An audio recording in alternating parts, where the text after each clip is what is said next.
Council level revival crusade. नेशी Baptist church council सभी प्रतिभागियों को हार्दिक स्वागत करते हैं इस काउंसिल लेवल रिवाइवल क्रूसेड में।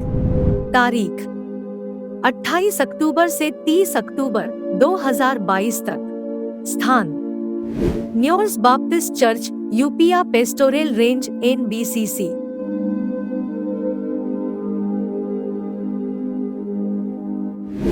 इस क्रूसेड का थीम है revive us again, Psalm 85 and बर्थ 6। स्पीकर के रूप में Reverend doctor Hevekho Achumi, senior pastor Thilixo Baptist church, Dimapur, Nagaland, और इंटरप्रेटर के रूप में रेवरेंड तार चोया, नेशी बाइबल ट्रांसलेटर, NBCC के साथ साथ NBCC के काउंसलर और वर्शिप टीम इस क्रूसेड में उपस्थित रहेंगे। इस क्रूसेड में शारीरिक और आध्यात्मिक हीलिंग भी होंगे।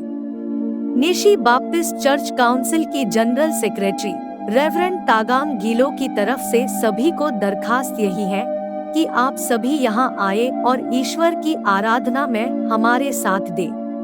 अधिक जानकारी के लिए स्क्रीन पर दिए गए नंबर पर कॉल करें 8794335477 या 8729901702।